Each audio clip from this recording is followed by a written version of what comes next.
tema de hoje é sobre os japoneses. Na verdade, lembranças, reminiscências, recordações da colônia japonesa de Santa Cruz.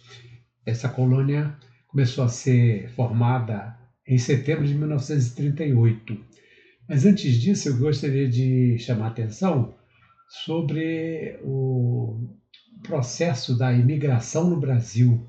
Outro dia eu falei que a história do transporte público no Brasil começou aqui em Santa Cruz, com aquela instalação da primeira companhia de diligências, ainda no governo de Dom João VI. E também a imigração. Primeira experiência migratória que nós tivemos no Brasil foi em Santa Cruz. Foram os primeiros chineses, os primeiros estrangeiros que vieram trazidos, no caso os chineses vieram de Macau, foram trazidos então principalmente pelo Conde da Barca, né, que foi quem sugeriu ao Dom João VI, e nós tivemos aqui há mais de 200 anos, 214 anos por aí, porque o processo começa em 1812. Os primeiros chineses chegam aqui efetivamente para trabalhar em 1815. Então nós temos aí quantos anos aí? São 210 anos, não é isso? De história da imigração que começa no Brasil. Mas hoje não vamos falar dos chineses, vamos falar dos japoneses. E os japoneses chegam em Santa Cruz já no século XX. A imigração japonesa para o Brasil, aliás, a imigração de uma maneira geral começa a ser discutida mais, de forma assim, mais presente, mais efetiva, já a partir do finalzinho do século XIX. É claro que antes disso nós tivemos muitos grupos já aqui presentes, inclusive em Nova Friburgo nós tivemos os primeiros colonos alemães que estiveram em Friburgo, no próprio sul também, mas somente depois da assinatura da Lei Áurea, né, começaram a surgir aquelas leis ligadas à libertação dos escravos, a lei do ventre livre, a lei do sexagenário, enfim, todas essas leis que foram surgindo.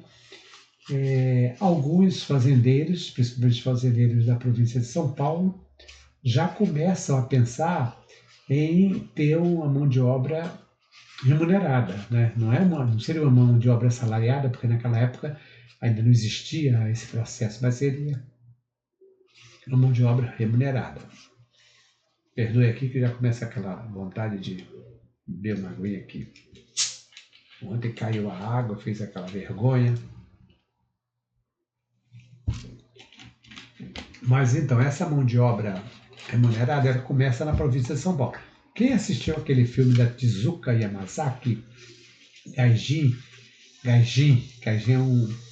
é uma palavra japonesa que significa o estrangeiro, diferente, né? E o Gaijin foi uma história contada pela Tezuka Yamazaki, que é descendente de japonês, né? Falando exatamente sobre a migração japonesa e italiana em São Paulo. Então são duas etnias bem diferentes, os japoneses e os italianos, que vão para uma fazenda, né? O Gaijin, depois ela faz um segundo filme do Gaijin contando a outra parte. É muito, muito bonito esse filme também, porque mostra as diferenças culturais. Os italianos chegaram aqui já com uma formação política, inclusive começam a fazer uma série de protestos e tudo mais. Depois isso vai acontecer, inclusive na cidade de São Paulo. Enfim, é uma história diferente. Mas a chegada dos imigrantes japoneses no Brasil, ela começa também a ser discutida no finalzinho do século XIX, porém, de uma forma muito diferente da imigração, por exemplo, alemã e italiana, porque os políticos, os parlamentares, os deputados pensavam realmente em trazer, que fosse trazido imigrantes para o Brasil, mas que ninguém imaginava que fossem orientais. Os japoneses eram rejeitados. Até nós tivemos a chegada do navio Takasato Maru em 1908, mas já em 1905 começam as discussões acaloradas no Congresso, porque com a proibição da entrada dos imigrantes japoneses nos Estados Unidos, eles começaram a buscar uma outra alternativa, e essa alternativa vai ser o quê? Vai ser o Brasil. No início, pelas propagandas que são apresentadas, inclusive do próprio Kassato Maru e de todas as empresas que estavam patrocinando a vinda dos japoneses, eles prometiam coisas que depois não cumpriram. Promessas, inclusive esse filme Gaji mostra bem isso. Eles são muito explorados, porque existia um sistema lá de barracão, que existia também um comércio interno nas fazendas, que eles iriam para as fazendas, afastados das cidades, né? Ficavam confinados, não podiam sair, era quase como se fossem escravizados. E dali eles tinham que, na própria fazenda, existia um mercado controlado, mantido pelo próprio proprietário da fazenda, onde os colonos que trabalhavam para o dono da fazenda tinham que comprar os produtos. Então precisava comprar banha para fazer comida, precisava comprar uma roupa, precisava comprar um remédio, tudo que tinha que ser naquele mercadinho. E eles exploravam. Quando chegava no final do mês, na hora de prestar contas, o que eles iam receber, porque eles chegaram aqui, os japoneses, os italianos, todos os imigrantes chegaram pensando, claro, em retornar aos seus países. Então era uma forma, um pensamento que eles tinham, todos eles praticamente, ninguém pensava em ficar no Brasil definitivamente, de ganhar um dinheirinho, sobrar um dinheiro, juntar aquilo e voltar. Ou então mandar uma parte, pelo menos, para as suas famílias. Isso não aconteceu, porque quando chegava no final do mês, como eu falei, a conta era lá no alto, então eles iam reclamar, mas não tinha como, naquele tempo não tinha justiça, não tinha justiça trabalhista, não tinha nada. Então foi um sofrimento só. No caso do Brasil, no caso de Santa Cruz, que nos interessa, já que nós estamos aqui no canal de História, o canal do YouTube de História de Santa Cruz, do professor Simvaldo, hoje, 11 de abril de 2025, nós vamos falar exatamente sobre algumas lembranças, algumas reminiscências, recordações dos japoneses em Santa Cruz. Então nós vamos falar da chegada dos japoneses em Santa Cruz. Eles chegam em setembro, o primeiro grupo de famílias chega em setembro, são 12 famílias. Essas famílias vão ser chamadas são os pioneiros, porque são os primeiros, né? E depois, a partir disso, eles chegam em 1938, setembro de 1938, e a partir daí vão chegando outras famílias até 1940, que formam um segundo núcleo, chega a mais 18 famílias. Depois, até a década de 70, vão chegando outras famílias também. Quando eles chegam em 1938, primeiro, eles não vêm direto do Japão, eles são japoneses, alguns já são descendentes japoneses, mas todos eles ainda com a cultura muito mantida, porque os japoneses sempre foram muito, ainda são até hoje, muito reservados em termos das suas famílias, da sua cultura, do seu relacionamento, né? Então, eles vão chegar, todos eles falando japonês, alguns deles, inclusive até crianças, já chegam alfabetizados, né? Quase todos, a alfabetização é praticamente 100%, mas a alfabetização, estou falando aqui, na língua japonesa, não na língua portuguesa. Então, claro que vão ter uma barreira tremenda. Inclusive, as crianças em idade escolar, quando elas vão ser matriculadas, principalmente elas vão ser matriculadas numa escola, a escola onde eu trabalhei, que atualmente é a Escola Municipal Ponte dos Jesuítas. Na época que os japoneses chegam, era uma escola rural, que era mantida inclusive pelo Ministério da Agricultura. Eu cheguei a estudar numa escola rural, acho que eu já falei aqui algumas oportunidades, só que eu estudei numa escola rural, professor Arthur Thierry, que ficava ali ainda fica, porque atualmente é a escola municipal, na Vila Santa Eugênia, Venda de Varana, aquela área dali, tem essa escola que se chama Escola Municipal Arthur Thierry. Quando a família chega da Paraíba, de Campina Grande, eu e meus irmãos, nós fomos matriculados nessa escola Professor Arthur Thierry, que era uma escola rural, que se caracterizava principalmente pelo o estudo em turno único, nós estudávamos uma parte do turno e a outra parte nós trabalhávamos na agricultura. Era um trabalho mais de aprendizado, né? Nós vestíamos um tipo de um aventalzinho, era pequenininho ainda, né? Usava, levava uma enxada, uma pá e buscávamos frutas, enfim, era um trabalho mais ou menos isso. A escola rural tinha esse objetivo de ensinar preparar o aluno também para trabalhar na agricultura. E esses descendentes, esses japoneses que chegam em Santa Cruz em 38, os filhos vão estudar na escola rural Ponte dos Jesuítas. Alguns deles vão estudar depois na escola do centro, que é a escola Joaquim da Silva Gomes, onde eu também trabalhei. Aliás, eu trabalhei nas duas escolas, a dos jesuítas e a de Joaquim da Silva Gomes. Tanto que isso aí motivou que eu fizesse o meu mestrado, a minha escolha da dissertação, do tema do mestrado, foi exatamente sobre a colônia japonesa, sobre a agricultura, porque eu peguei as experiências dessas duas escolas para falar da ascensão social, educacional e cultural ligadas à formação dos japoneses nessas escolas, né? Escola Rural Ponte dos Jesuítas, Escola do Centro, que depois foi a Escola Joaquim da Silva Gomes. Bom, os japoneses então chegam em Santa Cruz. Quando eles chegam em 38, já existia o núcleo colonial de Santa Cruz, porque o núcleo colonial de Santa Cruz foi criado em 1930, no início do governo do Getúlio Vargas, que ainda era o governo do Estado Novo, né?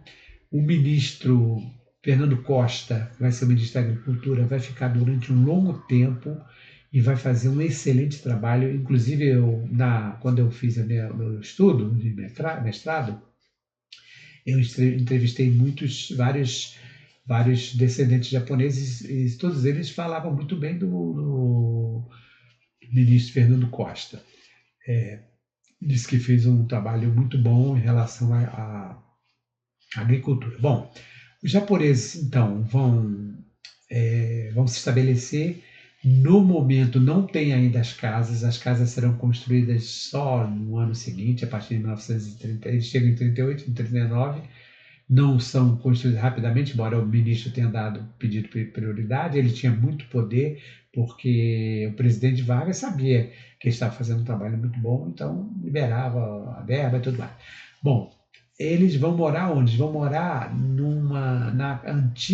nas instalações da antiga Coldelaria Imperial, que era o estábulo, né? O curral, o local onde Dom Pedro I deixava os seus cavalos de raça. Mas não era um estábulo, um curral, no sentido de sujeira. Havia, inclusive o Benedito Freitas fala sobre isso, havia um espaço, uma sala bem limpa, bem organizada, enfim, era um ambiente relativamente agradável, né? Porque Dom Pedro chegava, depois lá atrás é que tinham os currais. Então os japoneses vão ficar nessas instalações, que era exatamente a sede do núcleo agrícola colonial de Santa Cruz, e posteriormente é que vão ser construídas as casas, já nos lotes que vão ser distribuídos ali na área das proximidades da atual Término, lá no finalzinho da João 23, na estrada Reta do Rio Grande, que inclusive tem a Associação Rural Reta do Rio Grande, que é o nome oficial da colônia japonesa, né? Onde tem a entrada ali pela Avenida João 23, onde tem a Escola Japão. Por ali vai seguindo, depois, mais adiante, então, tem essa estrada onde ficavam os lotes. Aqueles lotes foram distribuídos para os japoneses, bem afastado do centro, porque quando começa o núcleo colonial de Santa Cruz, vieram também outros estrangeiros.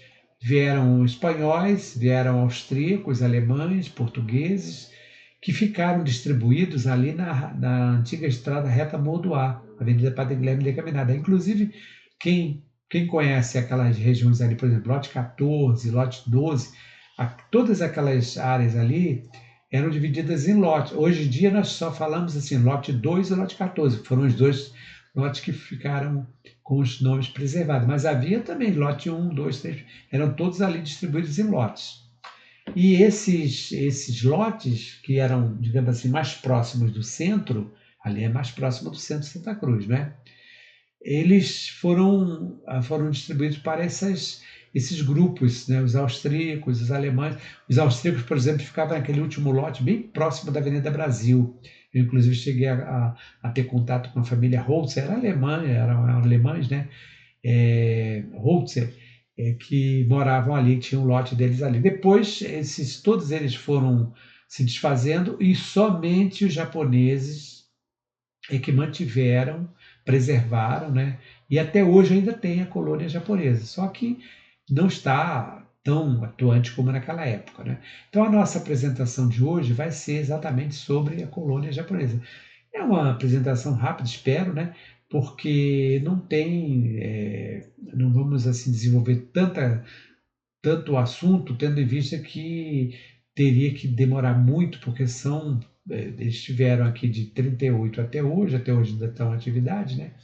Então teria que falar muitos assuntos relacionados com os esportes, a cultura, a produção agrícola, as dificuldades que eles tiveram durante a Segunda Guerra. Então daria para ficar falando a noite toda. Mas hoje não, eu vou falar apenas baseado em uma reportagem que saiu numa revista Observador Econômico e Financeiro, que circulou na década de 30, circulou até a década de 50, e era fazer muita apologia, muita propaganda positiva do governo Vargas.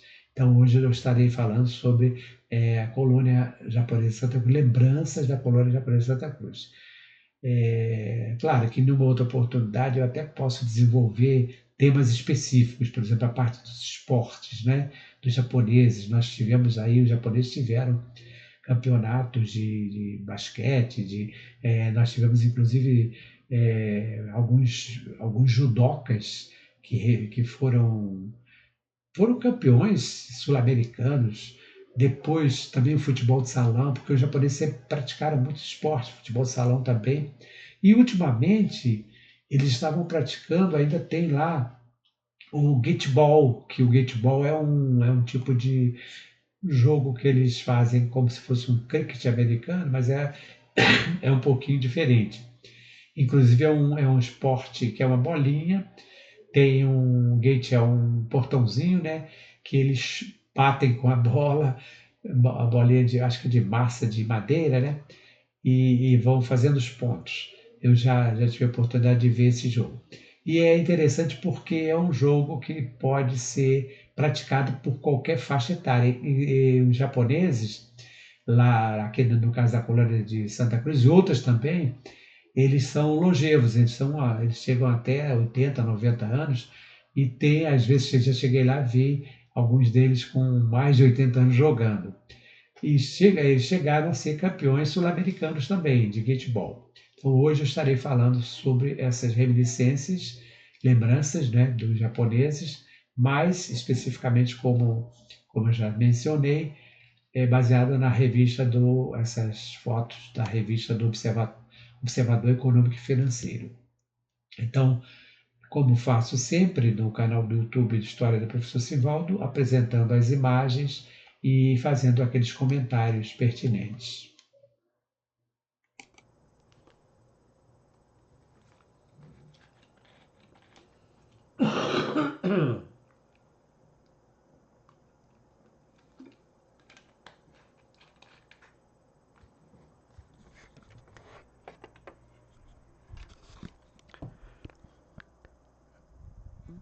Você está no canal do YouTube, História de Santa Cruz, do professor Sivaldo. Núcleo, hoje é sobre o núcleo colonial agrícola, lembranças da colônia japonesa de Santa Cruz. Setembro de 1938, chegada dos primeiros japoneses em Santa Cruz para fundar o núcleo agrícola. Tem um mapa aqui, um recorte de um mapa da fazenda de Santa Cruz, a fazenda, aqui já é a Fazenda Nacional de Santa Cruz. Eu peguei o recorte apenas a parte sul da fazenda, porque, como já tive a oportunidade de explicar, Esta fazenda se estendia aqui de Sepetiba e até ao norte, lá em Vassouras. Vocês observem, embora esteja um pouquinho claro, vocês observem aqui que esses lotes eles ficavam um pouco próximo da Avenida Brasil, da atual Avenida João 23. Os lotes destinados aos japoneses, então eles ficavam na parte mais afastada do bairro de Santa Cruz, no finalzinho da Avenida João 23, nas proximidades da atual empresa Térnio. O bairro Imperial de Santa Cruz tem a primazia de ter inaugurado o processo migratório para o Brasil, com a vinda dos primeiros chineses trazidos na colônia portuguesa de Macau por iniciativa do Conde de Linhares, o Rodrigo Domingos Antônio Souza Coutinho, que era o ministro dos Negócios Estrangeiros, corresponde hoje ao ministro das Relações Exteriores. Ele também foi ministro da Defesa, da Guerra, né? Na época, e como era um ministro importante, Dom João acabou acatando a sugestão dele, isso foi em 1812. Mas quem vai concretizar mesmo vai ser o Conde da Barca, isso já em 1815, porque o ministro Linhares propõe isso em 1812, mas o Linhares é o Conde da Barca, né, que vai trazer realmente os chineses. Eles chegam então no dia 12 de julho de 1815 e já vão começar a trabalhar. Antes disso, um grupo esteve em Santa Cruz para fazer a escolha do local.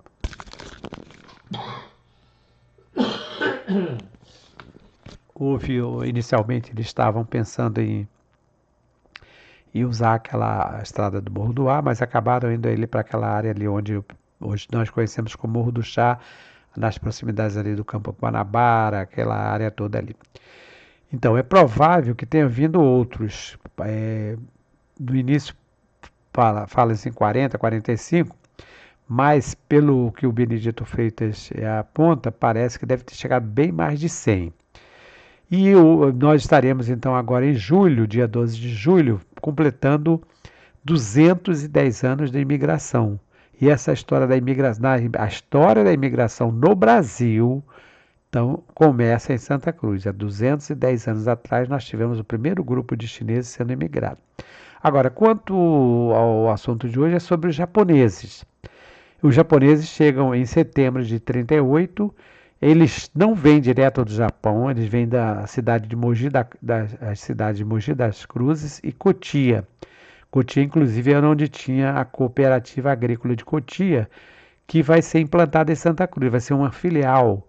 Santa Cruz vai ser uma filial da Cotia, que era uma empresa, uma cooperativa, né, responsável exatamente pela produção, venda, comercialização dos produtos hortifrutigranjeiros. Então, no caso aqui de Santa Cruz, esses produtos também eram distribuídos pela Cotia. Então, eles vêm de São Paulo, dessas duas cidades, e também vêm do Paraná.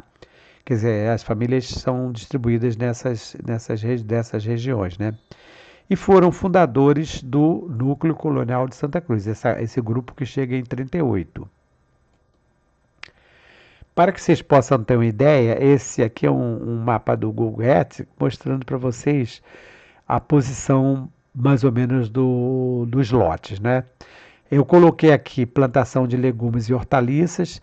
Observem que nós temos a Escola Municipal Roberto Coelho, fica quase nas proximidades, quase chegando à Avenida Brasil. Eu fiz aqui uma linha, né? A estrada reta do Rio Grande, que é onde ficam os lotes, né? Porque ainda tem alguns japoneses, muitos já venderam, né? Que ainda mantêm os seus lotes, mas essa parte, essa fotografia aérea, não é de hoje, não é atual, mas também não é tão antiga. E aparece aqui a plantação do coco verde, porque houve uma época que Santa Cruz, que os japoneses se dedicavam muito à plantação do aipim. Ainda hoje tem aipim, tem quiabo, tem plantação de outros legumes e também hortaliças, principalmente hortaliças, eles venderam muito tempo. Houve um período que eles se destacaram muito na produção, na plantação do tomate, E no governo do prefeito Luiz Paulo Conde, inclusive eles têm reconhecimento, porque os japoneses eles reconhecem quando as pessoas fazem alguma coisa por eles reconhecem para toda a vida. Até hoje, qualquer conversa que vai, eles falam sempre do Luiz Paulo Conde como o prefeito que mais ajudou a colônia.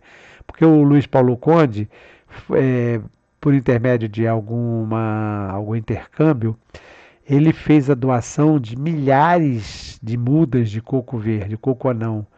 E os japoneses, então, percebendo que era a grande possibilidade de terem, é, mudarem um pouco, né, a produção deles, né, a produção já não estava dando mais certo do aipim ou de frutas, e alguns continuaram, né?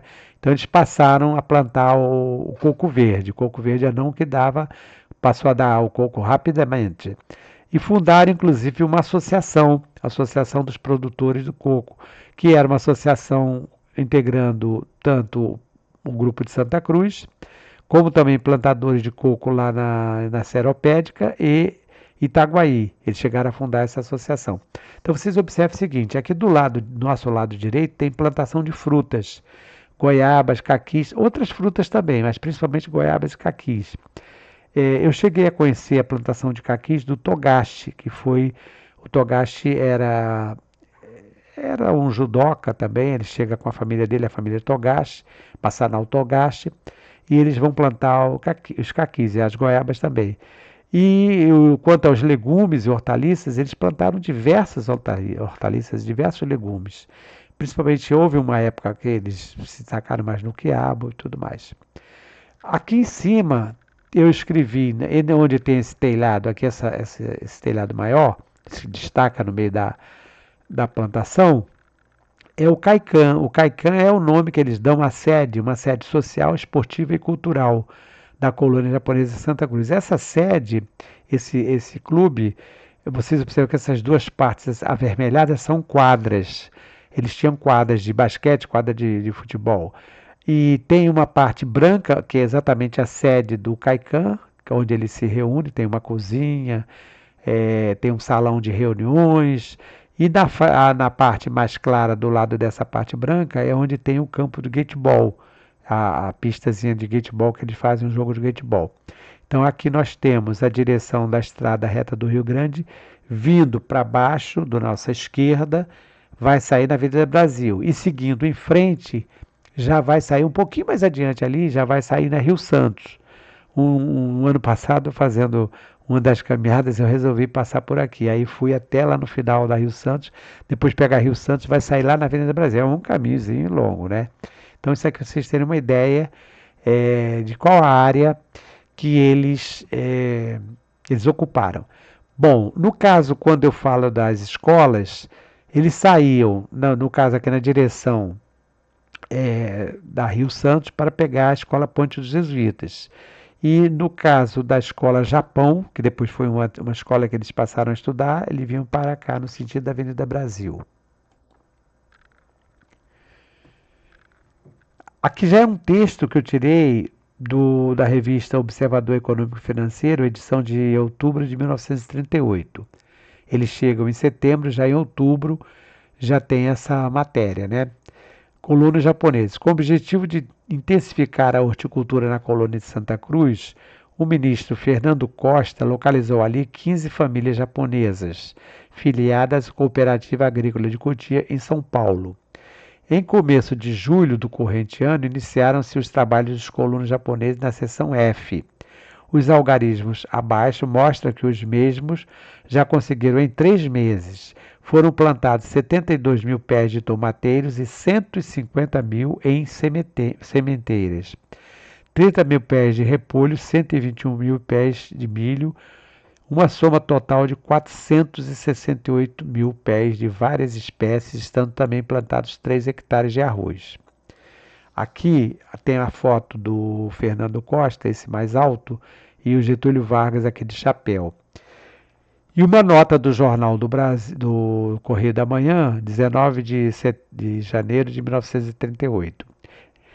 Será intensificada em Santa Cruz a cultura hortícola. O senhor José de Oliveira Marques, diretor do Serviço de Irrigação, Reflorestamento e Colonização, comunicou ao ministro da Agricultura que até o fim do corrente mês embarcará em São Paulo para esta capital a primeira leva de colonos composto de 20 famílias que serão localizadas no núcleo colonial de núcleo agrícola de Santa Cruz, para então aí intensificar a cultura hortícola.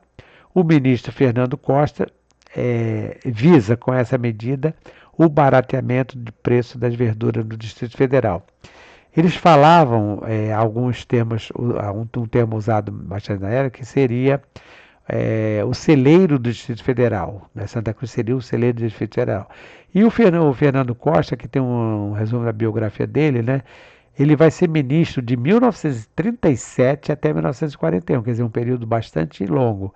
E durante este período, ele vai criar uma série de projetos, inclusive no caso o Núcleo Colonial Agrícola de Santa Cruz vai ser uma criação dele. Ele foi homenageado, ele realmente foi um ministro que fez muito no governo Vargas, ele vai ser homenageado com uma estátua em frente à Universidade Federal Rural do Rio de Janeiro. Os tratos de terra, agora também continua sendo um texto da revista Observador Econômico, né? Os tratos de terra agora entregues ao labor dos colonos japoneses podem servir, por isso, como uma experiência do Ministério da Agricultura, que na utilização inteligente e racional das zonas saneadas da Baixada tem direta responsabilidade. É preciso, entretanto, não limitar a experiência apenas aos trabalhos dos agricultores japoneses, mas estendê-la também a outros lavradores sem a técnica daqueles, sobretudo no que diz respeito à horticultura. Veja que o texto ainda mantém japonês com Z, trato com C, que é um texto da década de 30, anterior à reforma ortográfica. Aqui tem a capa da revista Observador Econômico Financeiro, de onde foi tirada essa matéria. E uma foto falando aqui que parece Manchúria, mas é no Japão, porque eles receberam também máquinas, posteriormente receberam máquinas. E importante também frisar aqui que as casas que foram construídas depois, o Fernando Costa manda construir essas casas, elas foram entregues aos japoneses, mas isso não foi dado de mão de beijada, isso não foi dado de graça, né? Outro dia eu falei sobre a expressão mão beijada, isso não foi dado sem custo, eles tiveram que pagar. Sempre que eu conversava com os japoneses sobre isso, eles faziam questão de frisar e enfatizar, inclusive mostrando documentos, porque eles tinham um tipo de um carnê que todo mês eles tinham que pagar referente à casa. Então a casa não foi entregue de graça, não. Famílias japonesas na colônia agrícola japonesa de Santa Cruz, as pioneiras. Então, aqui eu fiz a relação, aí Kutaro Ida, Hajime Watanabe, Kenzo Chiba, Tiro Miyata, Masatada Togashi, que é exatamente aquele Togashi que fazia plantação de frutas, né? Shozo Oshikawa, Kiyoshi Sunata, Michio Kosaka, Tokima Ichiara, Nakajima, Osamu Tamura, Kaori Umehara, inclusive tem uma foto do Umehara, né, o pai com as crianças, né? Hashimoto. Essas informações, esses nomes me foram passados pelo Shozi Chiba quando eu fiz as entrevistas, né, para a dissertação do mestrado. Então ele me passou isso, inclusive lá na sede do Kaikan, da colônia, essa sede que eu falei para vocês, tem uma placa de bronze que eles mandaram fazer com o nome desses pioneiros, porque eles sempre valorizaram muito esses pioneiros. Eles eram muito respeitados quando tinham as reuniões. Enfim, os japoneses sempre fizeram questão de dar muita importância a essa parte de respeito, de cerimônia, de reconhecimento. E essa foto ao lado é da senhora Shizue Oshima, uma das pioneiras, chegando com o nome de solteira de Shizue Ida. Ela era da família Ida. Reprodução da revista Observador Econômico Financeiro, edição de 1939. A dona Shizue é muito simpática, ela é viva ainda, ela tem mais de 100 anos. Estive com a dona Chizue, vamos ver aqui, deixa eu ver, uns 8 anos atrás, e fiz uma foto dela semelhante a essa aqui. Inclusive na minha dissertação eu fiz questão de colocar a foto. Ela é sempre bastante sorridente, simpática. É, como foi uma pioneira e era uma pessoa já idosa, os japoneses, os descendentes, os Niseis, os Sanseis, todos eles, um seis e mais a seis e mais aí, eles têm um respeito muito grande pelos idosos. E eu lembro quando eu chegava lá, ela era muito reverenciada, né? Até 1940 chegaram mais 18 famílias em uma colônia ainda sendo formada no meio do mato, tendo que enfrentar todos os problemas possíveis, como escassez de água potável. Ao mesmo tempo que tinha escassez de água potável, tinham que abrir poços e a água do poço não era uma água boa, porque ali, aquela região ali, é uma região muito baixa, então havia aquela água salobra, aquela água ruim. É, tinha também o problema de alagamentos, porque como é uma área muito baixa, como eu acabei de falar, tinha problema de alagamento e lamaçal. E quando não chovia era a poeira, né? É, falta de energia, não existia energia elétrica na época, né? Então vocês podem somar isso tudo aí com mais insetos, mosquitos e outras coisas mais, né? Inclusive eu fiz questão de pegar uma nota do Jornal do Brasil, embora seja 2 anos antes da chegada dele, mas depois vão ocorrer também outras chuvas parecidas. Então a inundação de Santa Cruz, falando sobre o transbordamento da água e a destruição aqui, ó, da lavoura e criação do próspero núcleo colonial agrícola. Como eu falei, o núcleo tinha sido fundado anteriormente. Então é uma nota entre muitas outras, é, comentando sobre os problemas decorrentes das chuvas, porque quando aconteciam as chuvas, sendo uma área muito baixa, eles eram muito prejudicados. E tem mais aqui 2 notas do jornal Correio da Manhã. O retrato do presidente da República. O Getúlio Vargas tinha sofrido um acidente e aqui a população de Santa Cruz resolveu prestar uma homenagem, né, em agradecimento. Então foi mandado celebrar uma missa por iniciativa dessa senhora aqui, Dona Helena de Mello, né? Em seguida, serão inaugurados vários retratos do senhor Getúlio Vargas nos seguintes edifícios, porque era muito comum naquela época fazer essa divulgação dos retratos nas escolas, nas repartições, era enaltecendo a figura do presidente. Aí tem, inclusive, aqui uma inauguração do retrato no Núcleo Colonial Agrícola de Santa Cruz, da sucursal dos Correios e no ginásio musical recreativo Carlos Gomes, Carlos Gomes, onde se farão vários oradores. Vejam, esse ginásio musical Carlos Gomes foi uma das 3 bandas, quase não falo, porque nós falamos muito da Braga, da Sociedade Musical Francisco Braga, e do 24, ginásio musical recreativo 24 de fevereiro, mas existia também esse ginásio musical Carlos Gomes, cuja sede ficava ali na Rua do Cruzeiro. Ali na Rua do Cruzeiro, aquela rua que eu já falei para vocês, chamava-se Rua do Encanamento. Por trás ali onde tem o Centro Municipal de Saúde ali. Aqui tem uma outra nota também do jornal Correio da Manhã, de 1939, falando sobre, esse é um texto do Magalhães Corrêa, da Margem do Sertão Carioca, falando sobre a localização do núcleo, né, de Santa Cruz, cuja sede administrativa se acha no começo da estrada instalada no antigo Prado, que é exatamente nas proximidades ali onde tem a Escola Joaquim da Silva Gomes, né?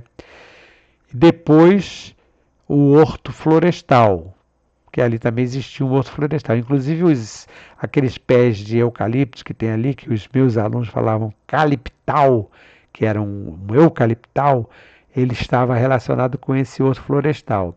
Então, numa dependência da sede do núcleo, se acha instalada a Escola Municipal 1310, que tomou o número da acolhedora instituição com uma sala de aula, funciona no turno e tem frequência de 40 alunos. Funciona inclusive à noite, né? É noturno, aqui né? Noturno não é à noite, noturno. Essa escola 1310, antigamente eles davam mais a designação por números, é exatamente a chamada escola do centro, que tem esse nome porque ficava no centro agrícola, mas que é a atual Escola Joaquim da Silva Gomes, onde, como eu já falei, trabalhei. Aqui tem uma foto mostrando 3 moças, né, trabalhando também na lavoura, do Observador Econômico e Financeiro, é foto de 1939. Como eu falei para vocês, o Meara, né, o Meara também foi uma das famílias dos pioneiros que chegaram aqui em 38, né, com os seus filhos. Vejam que são pequenos, bem pequenos, acredito que tenham menos de 8 anos, né, mas já estavam trabalhando. Então, o Meara com seus 2 filhos pequenos na preparação da sementeira de tomate. Os primeiros japoneses que chegaram em Santa Cruz vieram fazendo parte de núcleos familiares com os filhos menores em idade escolar, já alfabetizados em sua língua, sendo preciso frequentar as escolas rurais existentes na localidade, uma delas a Escola Rural Ponte dos Jesuítas. Também estudaram na antiga Escola do Centro, que seria rebatizada com a denominação de Escola Joaquim da Silva Gomes, no mesmo prédio onde foi instalada a sede do núcleo agrícola. Observe que tem um menino aqui, um adolescente, um pré-adolescente, né? Deu uma parada na agricultura e está fazendo a leitura do seu livrinho. Com certeza é um livrinho japonês. Então, havia uma preocupação muito grande de que as crianças trabalhassem sim, mas que estudassem também. E esses japoneses que chegaram eram casados, eram de famílias casadas. Quando era solteiro, já fazia parte de uma família também. E já vieram praticamente com a proposta de casamento. E uma outra observação também: nos primeiros anos, os casamentos eram realizados entre as famílias. Uma coisa incrível. Eu participei de várias reuniões deles. E eles faziam questão, sabe, de manter essa tradição de famílias, as famílias casadas entre eles próprios, né? Não havia muita gente de fora. Os trabalhadores na lavoura eram fatigantes, o trabalho na lavoura era fatigante e exigia o envolvimento de todos os membros da família, homens, mulheres e também crianças, ainda bem pequenas, como é possível ver em uma das fotos mostrando o preparo da sementeira, aquela foto do Meara, né? Assim como as crianças precisavam ajudar seus pais na lavoura, havia também o compromisso e cobrança para que frequentassem as escolas, tendo que se deslocar a pé, posteriormente de bicicleta, quer chovesse ou não. Em geral, iam descalços e levavam os sapatos ou chinelos para serem usados somente no interior das escolas. É o caso aqui dessas meninas, dessas mulheres. Tem uma menina aqui. Ó, detalhe, bem brasileiros, 8 pés, 4 sapatos. Então eles distribuíam os calçados, eles iam descalços, chegavam na escola, calçava. E uma coisa que eu conversando com a professora Iracema, que deu aula para os japoneses, inclusive ela também preparava os japoneses para serem batizados, porque muitos deles chegaram ainda não eram batizados, não eram católicos, eles tinham sua própria religião, mas ela católica, né, e com aquela orientação de preparar os meninos para o catecismo. E a Iracema foi professora da Escola Rural Ponte dos Jesuítas. E então eu me contava o seguinte, que os meninos japoneses, as crianças de maneira geral, né, estavam brincando ou às vezes faziam uma pergunta, eles respondiam em japonês, depois eles ficavam com vergonha porque eles descobriam que eles estavam falando japonês para uma pessoa que não sabia o que estava acontecendo. Então ela disse que durante o tempo que ela trabalhou na escola, ela acabou tendo que aprender algumas coisas porque eles falavam japonês. E eu tive essa experiência porque também houve uma época que eu cheguei a dar aulas particulares para alguns descendentes japoneses. Um deles é o filho do Ribaldo Shoji Chiba. O Tiba também, me faltou o nome dela, chamava-se Margarete. Então dei aula para ela de história. Ela estudava no Colégio Belisário. E então eu ia lá para dar aula na casa dela, lá na colônia. Eles ficavam falando japonês o tempo todo, eu ficava querendo saber o que eles estavam conversando. E a Margarete, depois ela foi para o Japão, mas ela nunca esquecia de agradecer. Era uma coisa incrível pela ajuda que eu diz ela que eu dei como professor, como explicador. Então vocês observam que essa foto também foi tirada da revista Observador Econômico e Financeiro, mostrando que as mulheres. Eles tiveram aquela produção que eu mostrei para vocês, milhares de mudas que conseguiram, de plantações durante um determinado período curto, porque trabalhavam intensamente, de madrugada, de cedinho até tarde. Não tinha sábado, não tinha domingo, não tinha feriado. Não era como o brasileiro de maneira geral. Hoje o japonês também, quer dizer, o descendente também já entrou no ritmo. Mas eles não tinham preocupação com o tempo. Enquanto os brasileiros, claro, chegou domingo, não vai trabalhar. Então, era uma coisa incrível. E outra coisa também, todo mundo trabalhando, criança, mulher, todos eles. Aqui, para encerrar essa apresentação, eu coloquei aqui 2 recortes de jornais falando sobre as casas. Então, esse primeiro recorte aqui da esquerda, Correio da Manhã de 1º de abril de 1969, dia da mentira, né? O ministro prometendo que até o dia 4 serão aceitas as propostas, as casas para os colonos em Santa Cruz.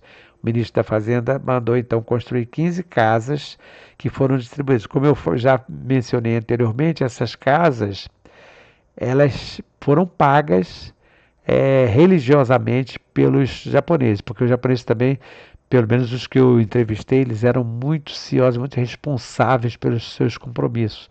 E a família Miyata, por exemplo, eles guardaram as cadernetinhas lá onde eles... os carnês, né? Era uma caderneta ao mesmo tempo um carnê, mostrando o pagamento, que todo mês eles pagavam. Inclusive também depois eles receberam tratores. Tudo isso aí não era, nada era de mão beijada, nada era de graça, tudo era pago. Aqui tem cerca de 300 contos em hortaliças. O conto eram os milhões. Venderam os colonos japoneses em 6 meses. Então, no despacho que teve com o ministro da Agricultura, o senhor José de Oliveira Marques, Jeremias Marques era a pessoa que tinha diretamente contato com eles, né? Que era o diretor da divisão de terras e colonização. Apresentou minucioso relatório sobre o desenvolvimento agrícola dos núcleos coloniais de Santa Cruz e São Bento. São Bento era Nova Iguaçu. Então eram 2 núcleos coloniais. Por esse relatório, pôde o senhor Fernando Costa verificar que foi grande o desenvolvimento ali verificado. Os colonos que se encontram atualmente no núcleo agrícola começaram a localizar-se ali em junho do ano passado e até dezembro produziram cerca de 300 contos em hortaliças com especialidade tomate. Quer dizer, eles tinham tomate em Santa Cruz, eles chegaram a criar um próprio tomate e depois também o aipim Santa Cruz. Isso tudo os japoneses. Aqui temos 2 fotos registrando a presença do presidente Getúlio Vargas e do ministro, juntamente com os japoneses.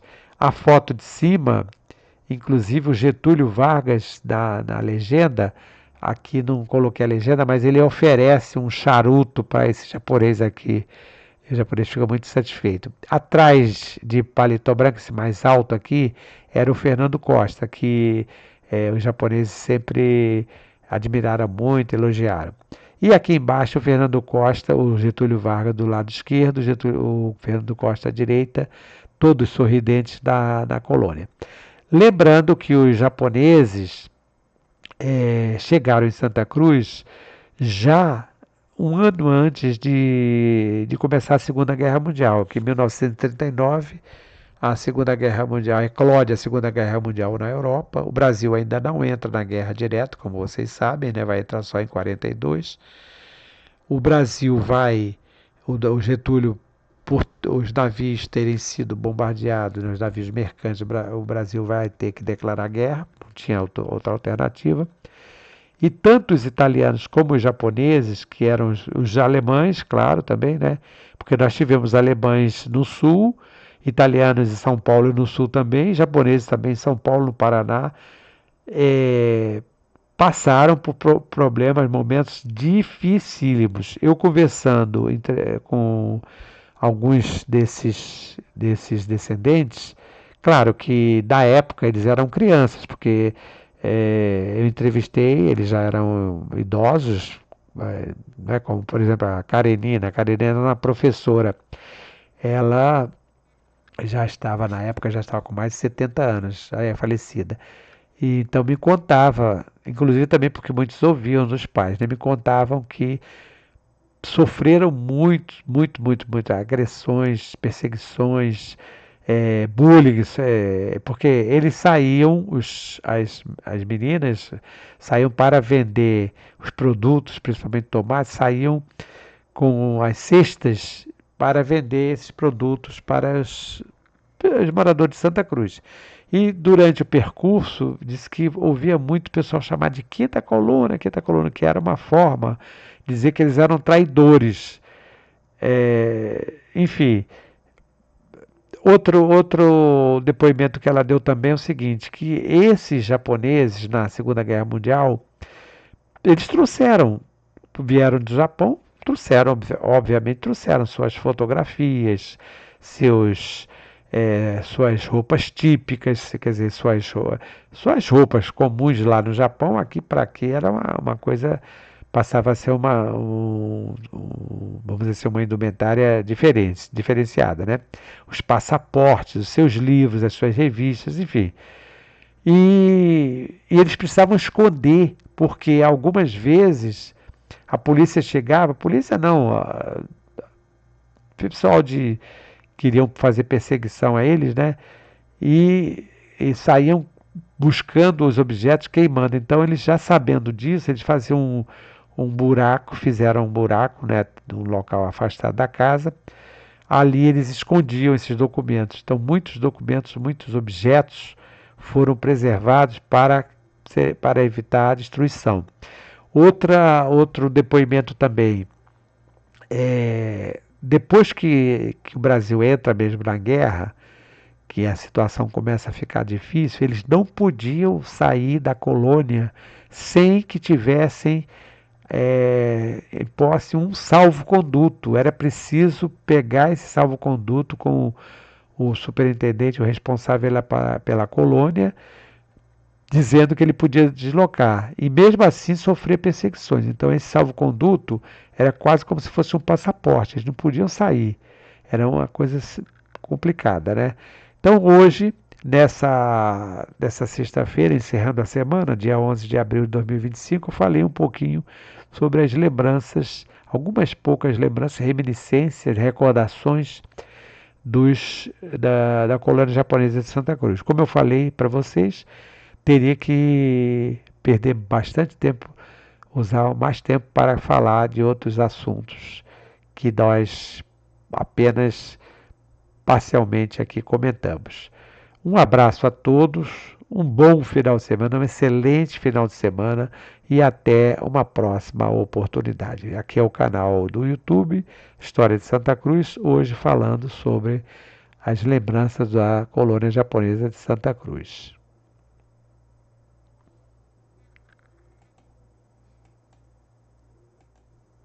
Lembranças da colônia japonesa de Santa Cruz, Núcleo Colonial Agrícola, canal YouTube de História de Santa Cruz, do professor Sivaldo Souza.